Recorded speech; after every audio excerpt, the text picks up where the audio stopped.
Bonjour mesdames, mesdemoiselles, messieurs, bienvenue dans ce nouveau podcast dans lequel je vais partager avec vous ce matin une clé très importante qui va impacter significativement sur votre service clientèle. Vous savez, Sam Walton disait il n'y a qu'un seul patron, le client.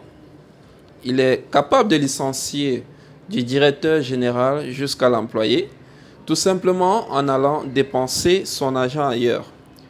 Ceci montre déjà la place importante que joue le client dans toute organisation ou bien dans toute entreprise.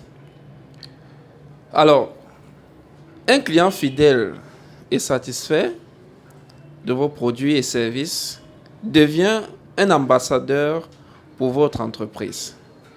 Et les statistiques ont montré que 5% des clients fidèles peuvent vous rapporter jusqu'à 25% de rentabilité de votre affaire.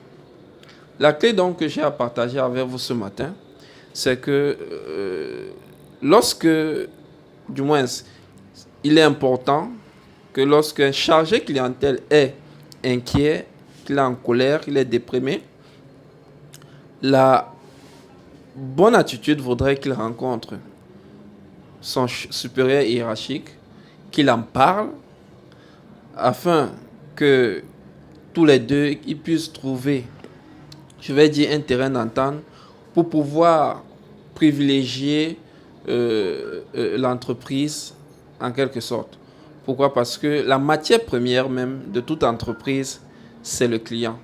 Et la mauvaise humeur ou la mauvaise attitude d'un chargé clientèle peut considérablement affecter sur le chiffre d'affaires de l'entreprise, tout simplement parce que le chargé clientèle va mal répondre à un client parce qu'il est de mauvaise humeur.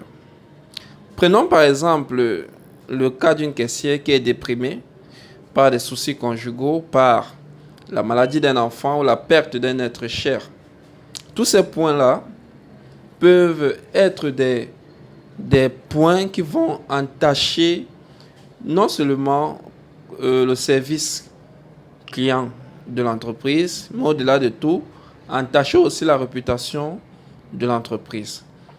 Pourquoi je le dis? Parce que on a l'habitude de le dire que lorsque 5 clients sont mal servis, cela peut impacter 20 autres clients dans votre portefeuille.